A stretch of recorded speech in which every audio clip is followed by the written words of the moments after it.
Hello and welcome. I'm Uday Pratap Singh. You're joining us on a brand new episode of the Business World and NewsX panels on the Indian economy. We are, of course, looking at the current situation across India, what has been the impact of the lockdown and the pandemic on various sectors of India Inc. and also what stage of recovery we're at. As always, we're joined by a power pack panel. Venkat Vallabhaneni is joining us live, managing partner at Inflexer Ventures.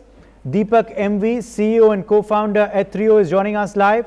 Swaroop Mavanur, CEO and co-founder at Sensoc, is also with us live. Gautam Kumar, COO and co-founder FarEye, is joining us live. We hope to be joined shortly by Dr. Anurag Batra as well, Chairman and Editor-in-Chief of Business World and Exchange for Media Group. Welcome all of you and thank you so much for being with us today. Let me begin, if I can, with you, Venkat, on the impact of the lockdown on your venture, on your business, on your sector, and some of the dynamic decisions that you had to take to mitigate, the circumstances and, of course, the impact. Sure. I mean, we are, venture capital fund focused on the technology sector, right? I mean, for the technology sector, I would say the impact here has been probably a little bit lower than traditional manufacturing sectors and other things, right? In our portfolio, we have companies that are focused on technology and also recurring revenue models. They have probably some of them had tailwinds. They continue to have tailwinds, and there is a little slowdown in the demand side of it. But overall, the impact has been lower. But having said that, our new fund, which is, again, we started the new fund and fundraising has happened, it was very encouraging as well, despite the pandemic. And now, actually, the finding new companies, is a little slower. Apart from that, the valuations of the companies have gone down probably by 20%. And beyond that, right, if you look at the first half of 2020, the investments have gone down by 50%, right? But the third quarter, the investments have doubled. So net, I think the investments in the startups, would be down by 30% this year. But the situation now is improving in our view, and you see the normal levels coming back in late 2021. Venkat, if I may ask, when you're raising your fund, what is the size of your fund? And while we know the broad sectoral focus, give us a sense of certain sectors that you prefer over other sectors. Sure.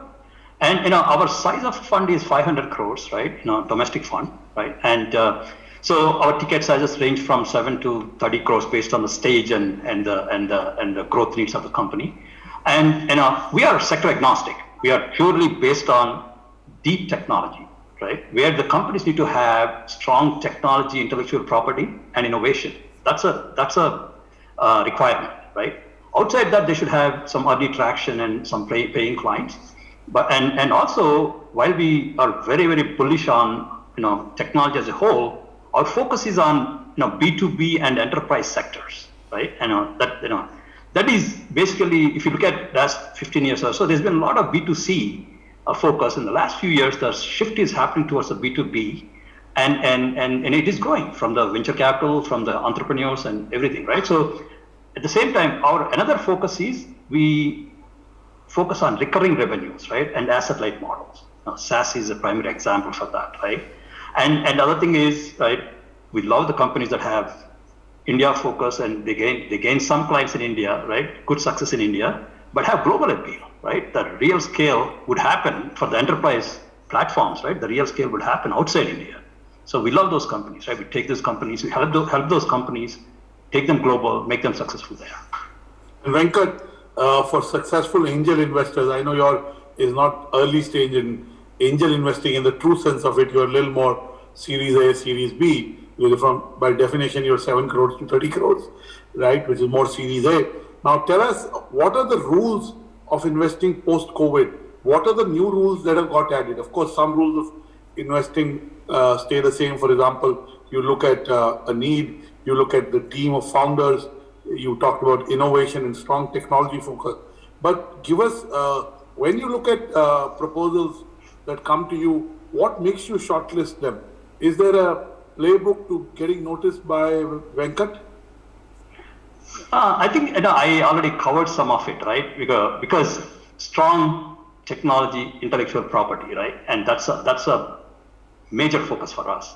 And that would help the country as well in a way, right? I mean, there's a digital transformation happening across the world, right? And we are very bullish on this. And that's one thing will get our attention. Obviously, proven business models, right? I mean, early traction. We don't need to have them, profitable or whatever, right? But good traction, at least paying clients that can vouch for their product, right? That is something we look for as well. And most important of all is the founders. We spend good amount of time with founders, actually, and we watch them, right? Watch their body language, how they behave among themselves and how they work with us. That plays probably that's a topmost priority, right? And then we can find that out within 2 meetings. We can see how the founders will behave and how it works out, right? How they are optimistic. I mean, all these body language we watch as well. Right? Thank you, Venkat. Let us go to Gautam. Gautam, in the last 8 months, a lot of businesses have found opportunities, while a lot of businesses have fallen by the wayside, not because of their own mistakes, but either their sector not performing well, or they didn't get funding because of the environment. Give us a sense of what has happened to your business and where you're headed. Okay, Anurag. So, being a tech platform for a predictive logistic engine. So, while pandemic has hit the industry in a very bad way, but our business has grown multiple times, and in fact, because Venkat was talking on the fundraise, so during April to August, we have closed round of $37.5 million because of the opportunity that has grown globally because of the pandemic. Because everything was delivered to the doorstep, nobody was going out. Retailers became the omni-channel players. And ultimately the consumption-oriented market, nobody can control, right? So that's what, in fact, D2C has started coming up. A lot of manufacturers have started delivering to the consumer in the global market, and because of the move of the digitalization, suddenly because of the pandemic, we have grown significantly. In fact, during last quarter, we have seen something around 60%. Peak uses on our platform globally, it would be either Europe or Americas or Asian geography. And I understand e-commerce is growing, so clearly supply chain management and platforms like yours will have a logical growth. But if you had to predict 3 trends in supply chain management going into 2021, what would those be? See, largely, COVID has impacted the human behavior, and because guys, people will love to become more hygiene because vaccine is still on the way, and it will take some time to get vaccinated. But to change the behavior of the people, it would be very difficult. So largely, there is a major shift of the consumer on the online, and definitely order is growing like crazy every quarter. So in 2021, definitely the momentum would be same. And as D2C has grown something around 25% post pandemic. For our viewers, D2 is direct to consumer or digital to consumer. A lot of brands have become, they've cut out the channels and they've reached out to consumers directly. As Venkat talked about the digital revolution that has taken place in India, a lot of D2C brands have been born during pandemic. Not only existing large brands. I mean, chocolate as a category is a large chocolate maker. Since 2017, e-commerce was a small part of what they did. Today, e-commerce in the last 9 months is almost 10% of what they do. I mean, it's a big consumer brand, which is B2C, but they use D2C, reaching out to consumers directly, and it's growing. So clearly, Gautam, your business will have a larger play, and the need for efficiencies and managing your supply chain in a way that brings out efficiencies will be more important. And also businesses move to a profitable business model. No longer valuations are the most important thing. I think I keep saying unicorns are no longer unicorns, they're proficons. They're profitable unicorns. At least that's the hope. Going to Swaroop. Swaroop, again, last 8 months have seen seismic changes in the business landscape. Tell us what has happened to your business and where are you headed? Well, our focus has really been the solar industry, and because of the fundamental need for energy, what has really happened is things have slowed down, but things have not gone away. That means if the world required 500 gigawatts of solar to get added in the next 10 years, they would have started from Jan, and 10 years later they would have finished it. They've just moved out to starting in September and finishing it 10 years later.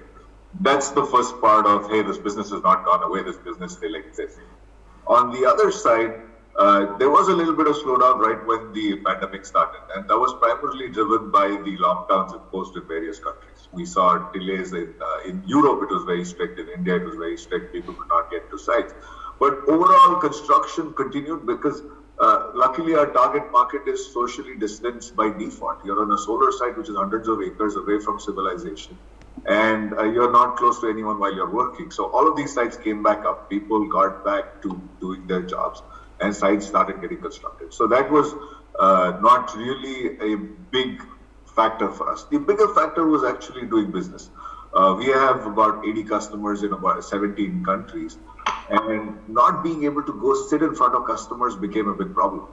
And it took a while for people to get used to doing meetings remotely, just getting on a Zoom meeting. But we still miss the interpersonal connect that you would get when you met someone in person. And the other part was trade shows are a big way for fledgling industries to get together and people to get to know each other. And when trade shows stopped, they all went online. The experience changed. So things were a little slower than usual, but not bad at all. We've made good progress in the year. In fact, closed a round of funding. We had signed a term sheet before the pandemic in February. We signed the term sheet interestingly on the 14th of February. And then the pandemic hit. We were worried. You clearly started a relationship on 14th of February. I know. Valentine's Day, the investors fell in love with you, and you fell in love with the investors, and clearly it was start of a love affair. But on a serious note, today funds that are ESG focused, which are focused on sustainability, we are focused on, non-renewable sources of energy. ESG is becoming such an important part of, the investing terminology, investing landscape. Give us your top predictions as we go into 2021 about what will happen in the ESG space. Our last issue of Business World was, for the first time, we ranked India's top 500 companies on sustainability. It's a maiden effort, and again, we've got a lot of traction and reaction to our study, because clearly we did it in a way that, we did not ask for any financial support from anyone. So it kept us absolutely objective and at arm's length from everyone. So clearly tell us, what are the trends that you foresee going into 2021?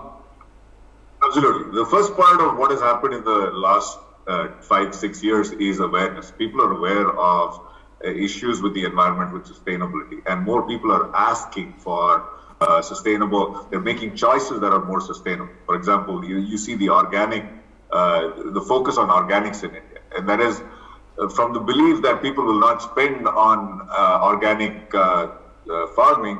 More and more people are willing to go spend that extra bit of money just because it's more sustainable. That's at the basic level. At the other end, if you look at renewable sources of energy, 10 years ago, we were talking about, hey, subsidy. How much subsidy do we put into this? How much tax break is needed for solar? We've gone from there to a point where these are competitive on their own merit. Solar is the cheapest and the fastest way to get new sources of production online. In 6 months, you can bring in gigawatts, get them online at prices that you can never even dream of with coal. So all of this together, both the economic factors are the most important, but the economic engine behind sustainable development, I really believe that the sustainability sector, the renewable sector is really growing in the next few years.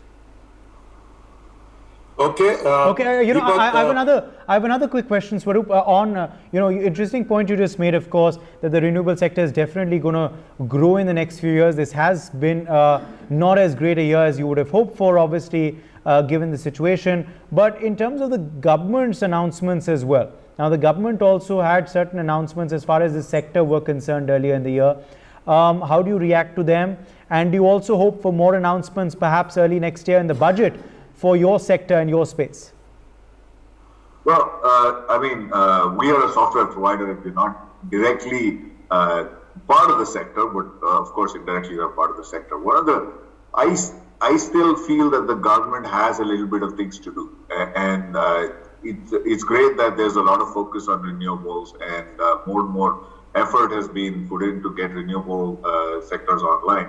However, there are a few shortcomings, right? We do not today have a policy on transmission that is really required as a part of bringing in renewables into the ecosystem.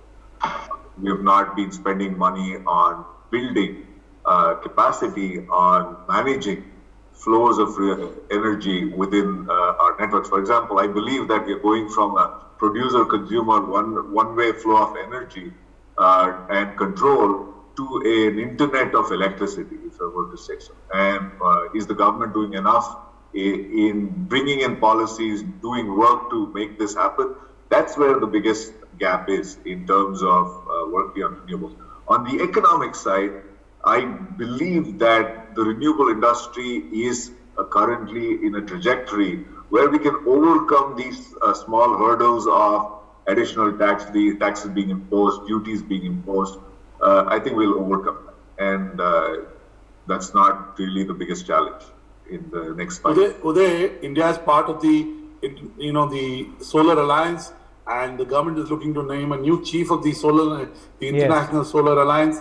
And India having such a big carbon footprint and also a large consumer of conventional sources of energy, what India does makes a difference. And with the change in the US president, the last US president believed that the climate change was a hoax.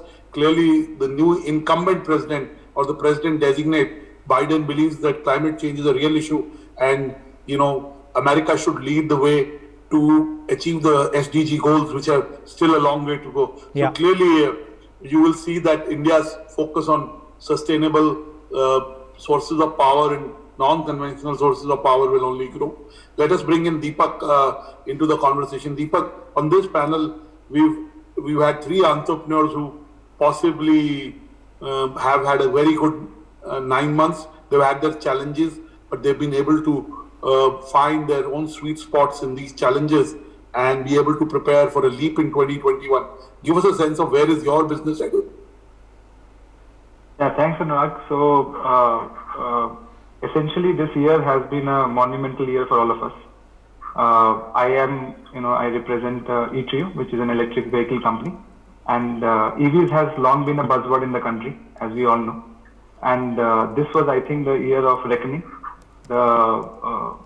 We hit a crisis unprecedented in many ways, and manufacturing, as an auto industry, we got hit badly. In fact, auto industry heading into the COVID crisis was already going through a low in the last 1.5 years, and the pandemic worsened the case, and almost 2 quarters got wiped off. For a company like us, as eTrio, it meant that we got delayed because we had our ambitious plans sometime in the first quarter of this year to introduce new electric vehicles in 3-wheeler space. So we were launching our cargo and other variants, the passenger variants into the electric vehicle market, and that whole thing got shifted, delayed. The supply chain got completely affected, badly affected. It meant what we needed to do was to now look at a reality, look at this new reality where these challenges was a part of the game, and we needed to do 2 things. One is look at localization, which we had to do as a country. So the big thing was that Indian government has been focusing on localization, and localization became the natural need of the hour given the crisis.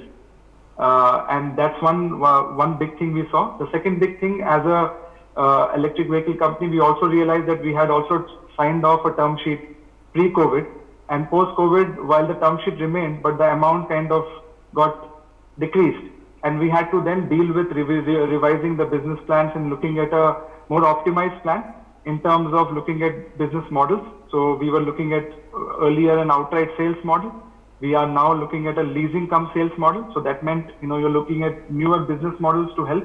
Second, which possibly more capex, and the ability to sustain it for a longer term, because no longer you will have revenues coming in from outright sales, but the revenues are kind of staggered over a larger period of time.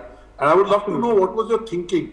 Did you feel that the consumers would want the total cost of ownership to be a SaaS model, if I may use that term, where you pay as you use? When I was younger, I started in software. You used to call it ASP. Right. Pay as you use. So really, that's the thinking that seems to be driving your decision to change your business model. Give us a sense of what was your thought process when this Opex versus Capex model decision happened. I think first and foremost is the passenger vehicle market got badly hit, like in three-wheeler space also, because of COVID. Of course, shared transportation is something which is going to take time. So that completely got hit. So obviously we were forced to look at, not forced, in fact, we had taken a call to focus on the cargo segment, the intra-city logistics segment.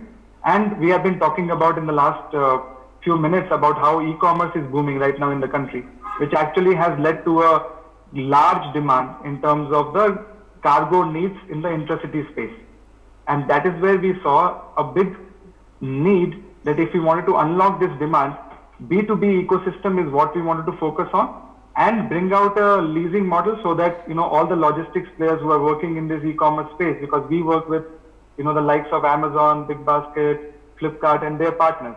And the partners, the logistics players, they work on an asset light model. So it made sense for us to kind of look at unlocking their demand by investing and coming out with a leasing model. And that's what we are doing right now. So these are things which kind of happened as we went through different stages in the last 9 months. And today we are looking at good demand. I would say, I should say that I think as an EV revolution is here right now. The good thing is after COVID, many of the past noises have kind of settled down. We are now seeing a future where EV definitely is going to play a significant role, more than ever.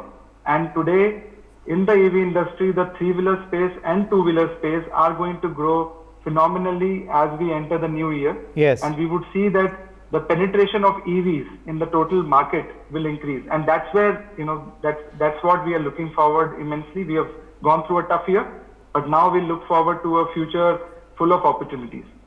All right. If I may ask, Deepak, just before you take a break. Yes. I feel while the opportunity is immense, the shift from, consumer shift and the government push to go to EVs will create a huge market, has created a huge market. But dare I say, the number of players in every segment and sub-segment is too much. It's like the gold rush. Everyone you talk to, every third person is running an EV company, is manufacturing EV vehicles in whatever segment. So what will separate the boys from men in this sector?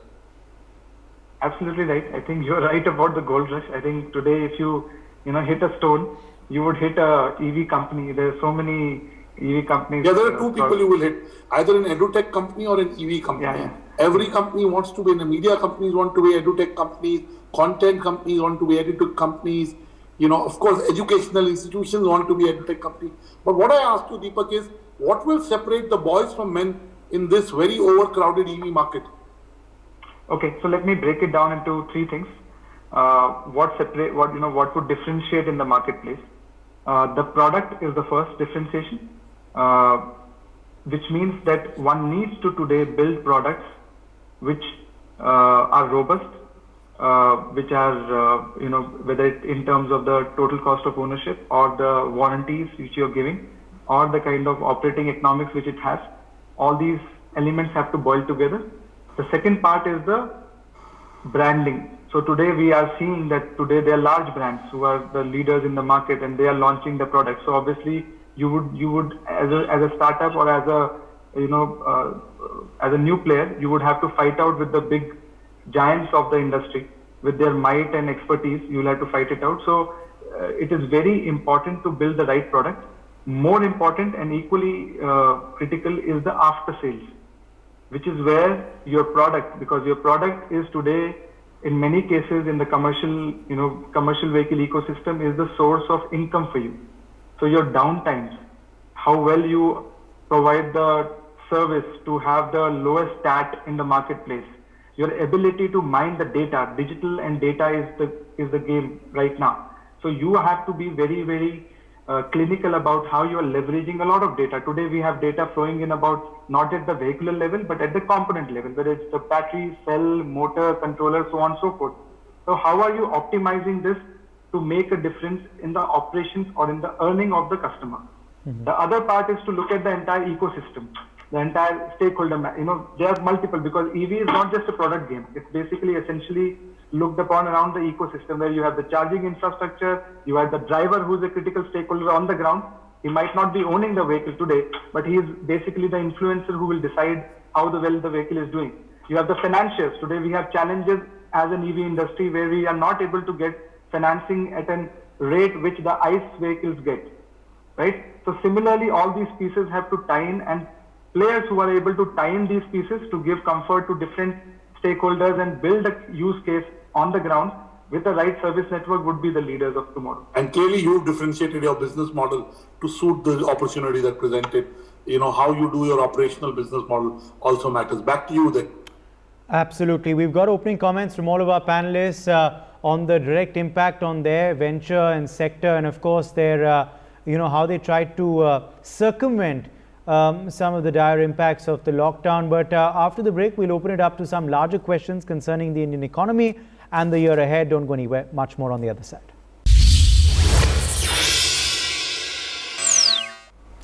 Welcome back from the break. You're joining us on NewsX. We are, of course, in conversation with several entrepreneurs and members of India Inc. on our special show, NewsX and Business World panels on the Indian economy. It's time now to open it up to some larger questions concerning the economy, lockdown lessons learned by our panelists in the last year, and also forecasting for the year ahead, 2021, which we are fast approaching. For that, let's go straight across to Dr. Batra. Thank you so much, Uday. Venkat, when you were talking about innovation, you were talking about deep technology. Of course, that's a given. Today, you got to differentiate your business in the same sector. There are multiple players, a very smart founder. But what separates a successful entrepreneur from another one? And especially as an investor, as an entrepreneur, what were your top lockdown lessons? What did you add to your thinking post-COVID that helped you do what you do even better than what you did before COVID? And especially, what was your advice to your investee companies? Sure. So first thing that our companies learned was cash conservation, right? And previous to COVID, right, when companies raised money, they were a little more aggressive, right? And cash conservation was not the priority for them, right? Now thinking has changed significantly, right? Many companies, now if you look at some of the companies we have, they extended their runway, probably by 6 months by taking the measures of cost cutting and putting the money in the right place, right? That's one thing, right?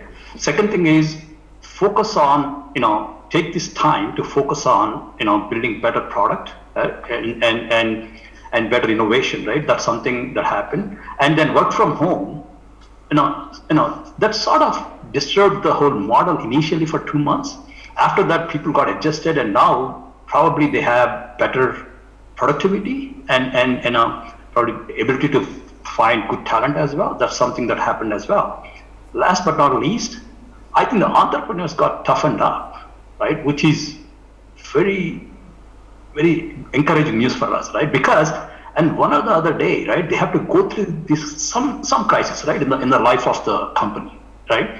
Now, with the experience they have during the COVID, they have definitely understood how to handle a crisis, what to do in those crises, and take the measures, right? So that was very, very encouraging for us, right? And also we are seeing more companies coming up as we speak, right? It was slow for some time, but now during the COVID period, there are probably people have come up with more ideas and spent time to develop their products as well, right? That's what is happening. Thank you so much, Venkat. I, as an entrepreneur, do kind of identify with what you are saying, and you're right. We have resilience.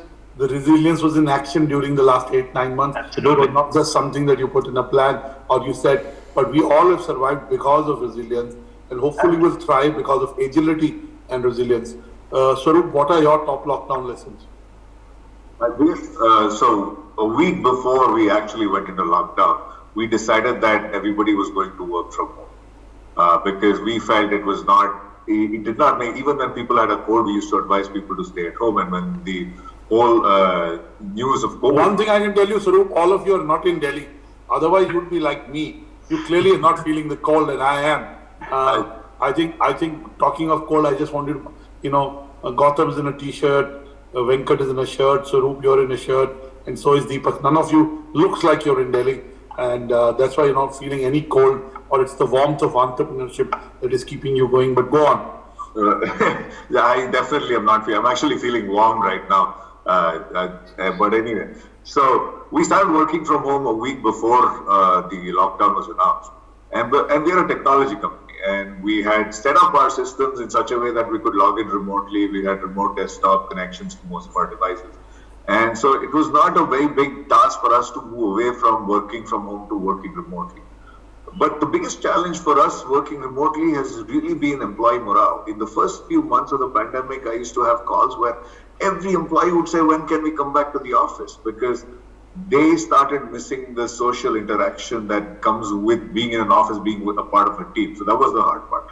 The next thing that was hard was making sure that people separated their personal time from work time. Everything became intertwined. Everybody expected. Yeah, boundaryless, extended hours. Exactly. So you're calling people up in the middle of the night. We are on different geographies. We would expect people to wake up in the middle of the night and get something done. And we said, wait, let's take a step back. Let's try and create a philosophy around creating priorities in your life. So we said, hey, your priority always has to be health first, family next, work is after that. If you're healthy, your family is taken care of, then you can look at work. And then after that comes everything else. And we're trying to institutionalize this thinking so that people don't make choices that affect their health just because they want to do something more at work, while always making sure that they are really focused on it. So that was one thing that we did.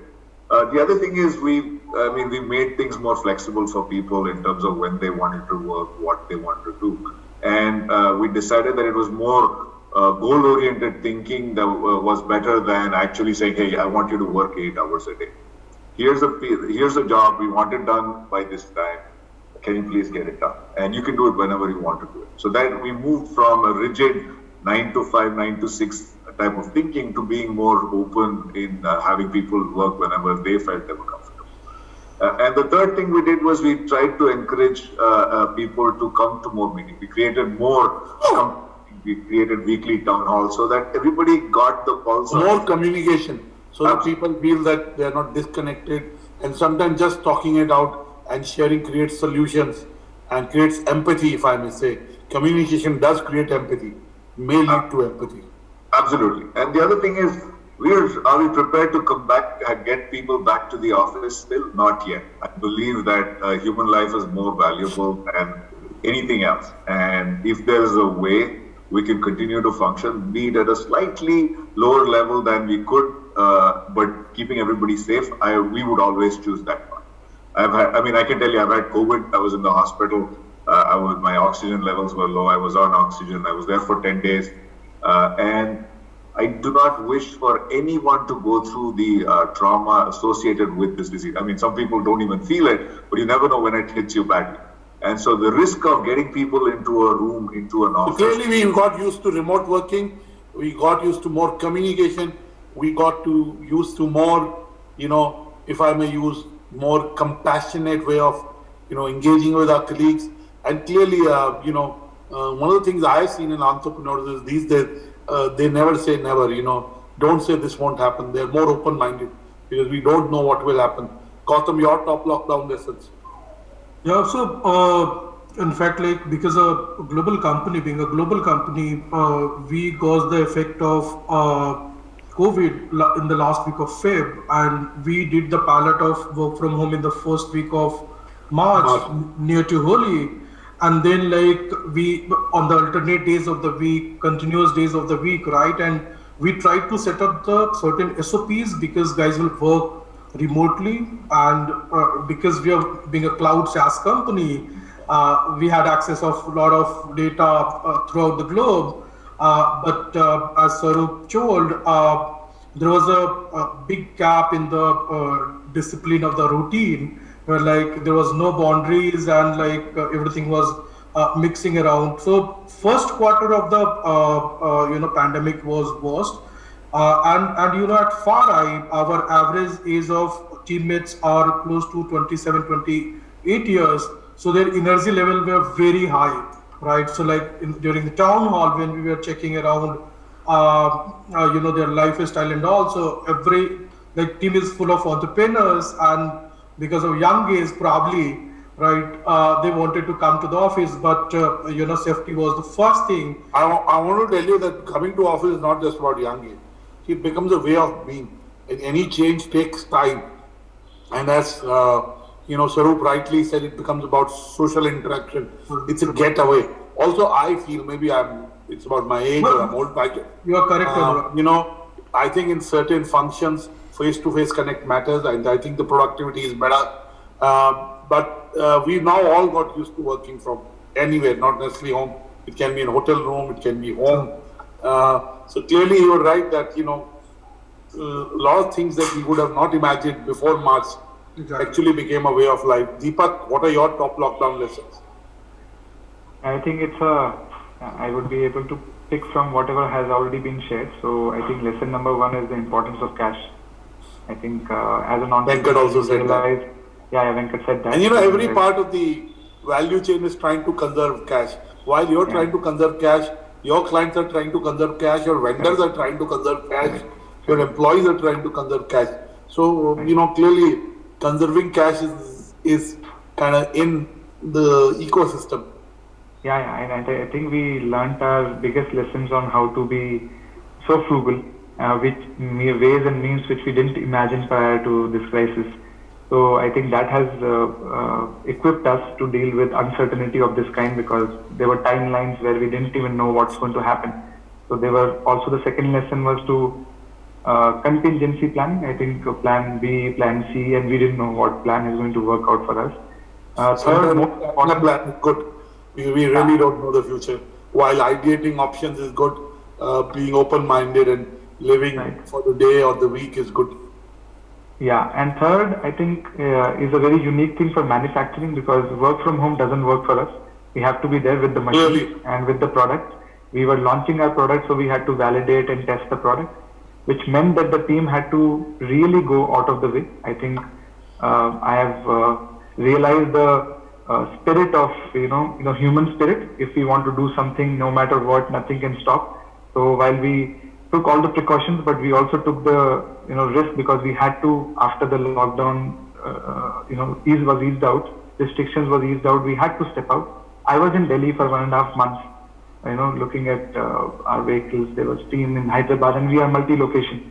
So we were placed in Delhi, and there were people in Hyderabad, and we had to work. And everybody, I think, that is where we realized the whole importance of how the spirit can rise up if we can all come together and do things which are unimaginable. So we were able to do things through these tough times. I think that was a very, very big realization for all of us, that we could achieve, and people across the hierarchy kind of pitched in their best. I think that is why we are standing here today with our products entering the market. Okay, just quickly looking ahead, how do you believe 2021 will pan out for your sector, for the two-wheeler, four-wheeler sector, and also electric vehicles? Deepak, because it's been a tough year, and last year was also pretty tough for this sector, but we've seen a pickup, particularly in four-wheeler and two-wheeler sales around Diwali. Now, I don't know if that's going to be a sustained trend or not.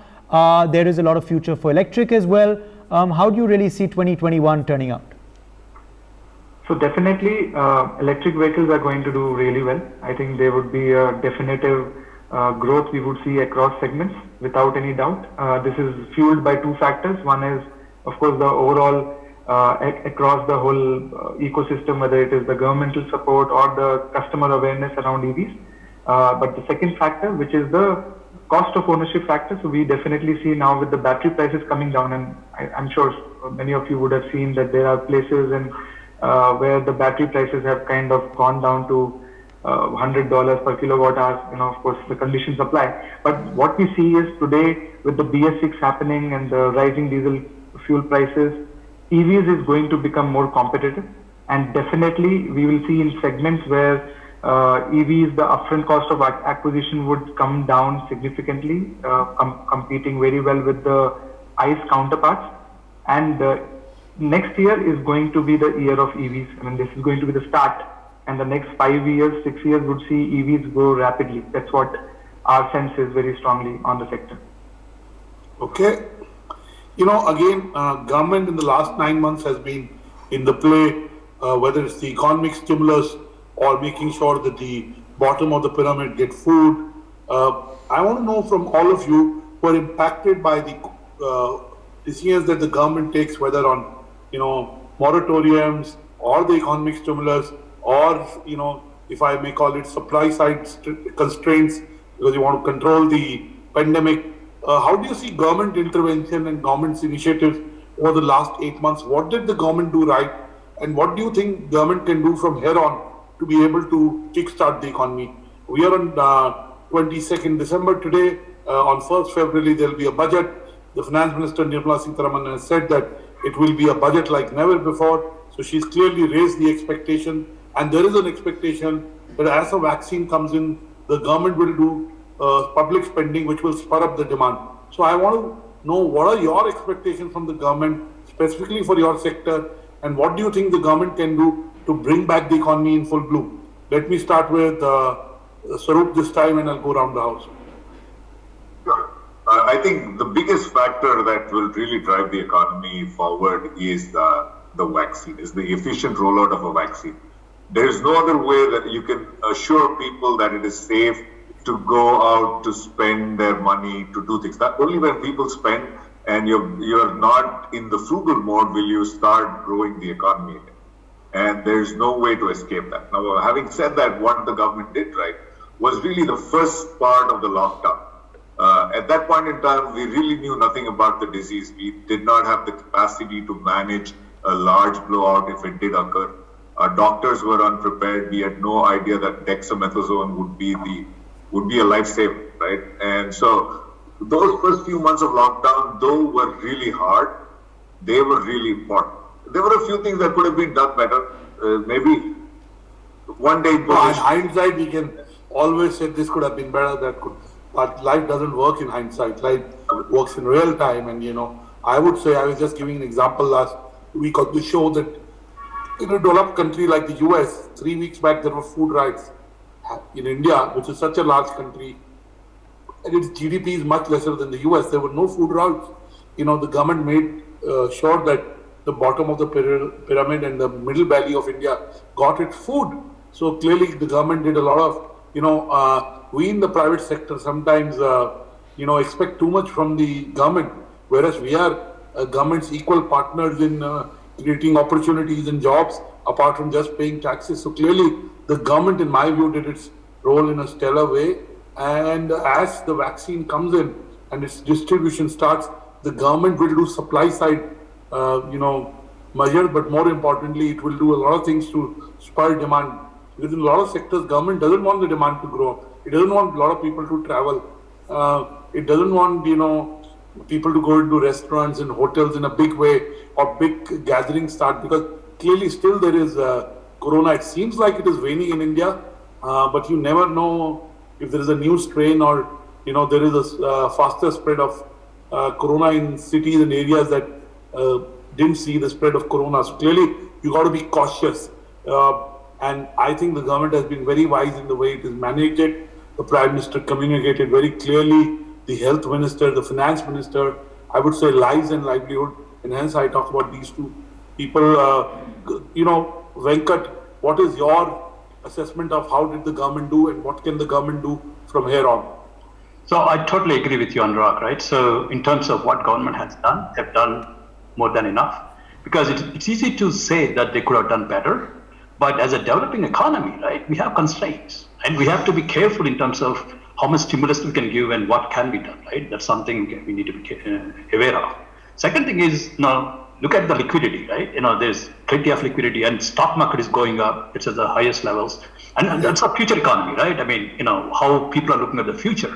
And the next year, the economy is supposed to grow at 8.5%. I mean, it's a good news. I mean, mentally, I'm thinking in terms of future cash flows, right?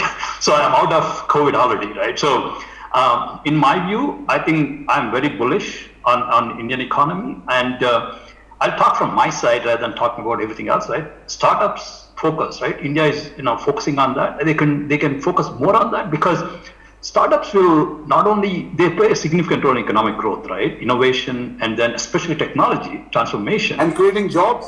Every time a new company gets created, whether it's an e-commerce company, whether it's a B2B e-commerce company, B2C, whether it's a EV manufacturer, clearly new jobs get created. Every time they raise capital or take a loan from the bank, new capital gets created. So clearly entrepreneurship is the engine of growth of any economy, especially SMEs and SMBs. Right. So the projections are, right, 100,000 startups will get created and 3.25 million jobs get created as well by 2023. Okay. Right? I think government should focus and execute on that, right? And that will, and also technology is sort of deflationary, right? I mean, it kind of fights inflation. So, and it helps the transformation as well. I think our focus should be on, more focus should be on startups and how to execute the plan and encourage them as well. All right, we're going to have to wrap up. We're going to have to leave it at that. We're completely out of time, I'm afraid. So thanks to all of our panelists for joining us. Much more on the other side. Our special focus continues on skilling India. Don't go anywhere. That's up next. For more such videos, subscribe to the NewsX YouTube channel, hit the bell icon.